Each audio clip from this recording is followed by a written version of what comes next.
black enemies are the fourth type of enemies introduced. One of the stages they can be encountered in is in Into the Future, Chapter 1, Thailand, with the first enemy being a Dark Doge. Unless you've been living under a rock, you would know that enemies of a trait can be countered by specific cats and abilities. Take Weightlifter Cat as an example, a super rare gacha unit you can get with the massive damage ability against black enemies, which allows him to deal 3 times the damage to them. But some black enemies are so frightening, even the strongest black counters do not stand a chance. Who are those enemies though? And what cats should you get to eliminate them? Well, I'm glad you asked. But before we start, it is important to mention that this is the 4th part in an 11-part series discussing every single trait in the game, now remastered. If you like this type of content, make sure to subscribe to see the next one about angels, or watch the previous ones already released. Some of the last enemies I will discuss might just be the most deadly enemies in the entire game, especially the last one. But before we jump to that, we have to discuss the early game. So what is the early game, you might ask? A lot of players would say it might be the entire Empire of Cats, or maybe just Empire of Cats Chapter 1. But compared to the amount of content the game has, the early game lasts up until you defeat Raging Bahamut in Into the Future Chapter 3. The first 2 major black enemies you will encounter are Doge Dark and Shadow Boxer K, who are quite similar to each other, both variants of existing enemies. They, like many black enemies, have plenty of knockbacks and plenty of damage, and also give lots of cash upon killing them. Doge Dark is typically used as a peon to give player money for a stage, while Shadow Boxer K takes an offensive role and is seen as an enemy with a very high pushing power. You can attempt to stall him and chip at his health pool with ranged attackers, as his big amount of knockbacks give you some leeway. Next, we have Darkwater, who is one of the first enemies to break the black enemy formula, being a tank unit with not many knockbacks, and being quite average with their cash granted.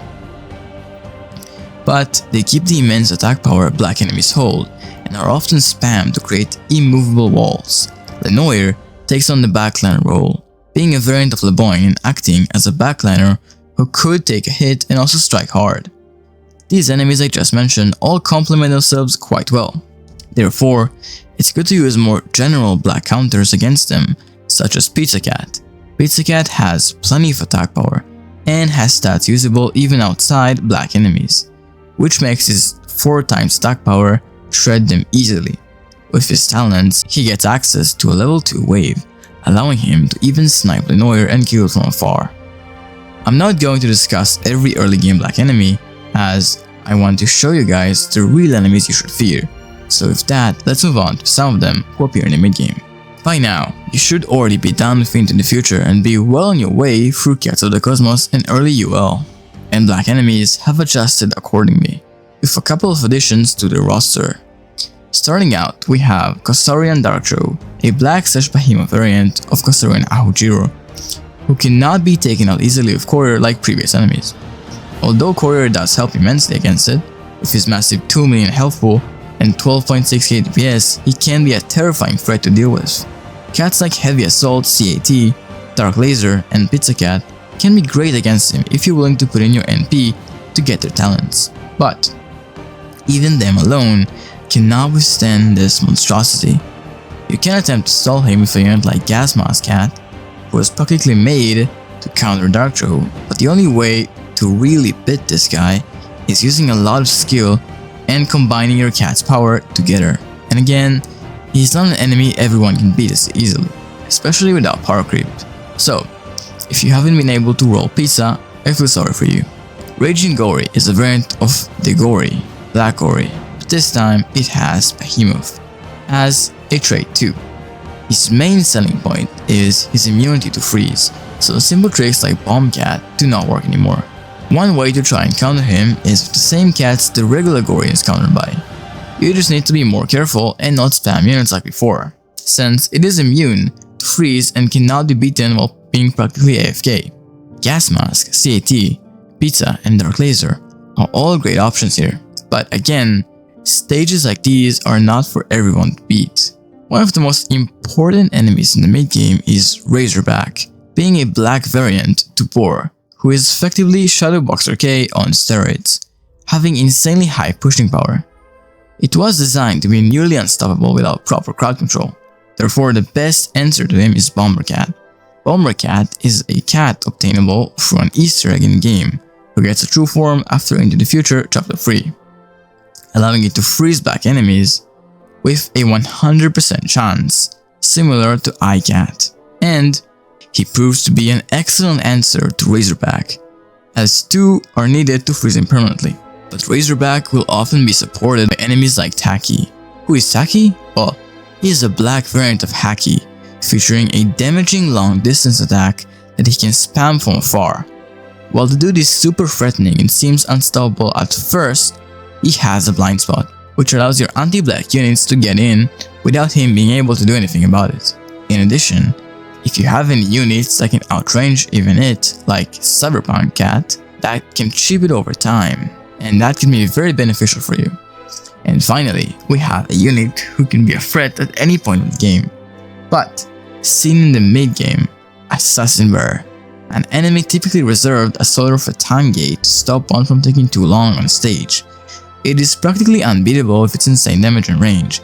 The only good answer to it is the Can Cannon, which can easily take care of it. Without it, you simply lose. Even Assassin Bear is just one cat cannon away from dying, but this is not gonna be the case as we move on to the endgame. We're finally here. You're ready to meet the two most terrifying BattleCats black enemies and see some of the monstrosities BattleCats really have to present. Let's start with the less friendly of the two, Darktober. Darktober is a black/sage variant of Dora PD, being one of the newest and perhaps even the most threatening enemy in the entire game, with increased health, DPS, and Omni Strike reaching up to 350 range and a guaranteed chance to weaken units to 25% of their original attack stat, with added mini waves to transfer the effect more effectively. Something to keep in mind is that due to Darktober being a Dora PD variant, it has very low standing range. And finally, we have what is undoubtedly the toughest black enemy, Crocodilia Kurokrak. He is a black/behemoth enemy who is luckily not really featured in many stages, but oh boy is he dangerous, with nearly 3 million HP and 30k damage per hit. With an Omni Strike that lets him hit everything within 450 range of him. He's also really fast, with a movement speed of 40 and has 20 knockbacks, which is pretty typical from a black enemy. Due to his long backswing, it is super easy to stall him, but obviously you won't encounter him alone. If you have seen our previous video regarding alien enemies, you'd know he is featured in one of the hardest brutal advent stages of all time, with Banagalios. Luckily, due to his long backswing, it is super easy to stall him, using the aforementioned Boulder Cat, which makes him look like quite a bozo. When he is paired with peons, however, such as Empress Excavation 5, which is paired with Dionio, there's another weapon in our arsenal, Bahamut. Since Bahamut, once again, is like the best unit in the entire game, he can do super well against Kurokrak if you manage to time it right. Since Kurokrak has 20 knockbacks, you can easily one-hit knockback it, and even juggle if you get support from other units, as you can see right here. In addition, in Banaglio's stage, they both look like bozos because they just stand in place without attacking. The real challenge comes in chipping them for long enough to survive the wrath.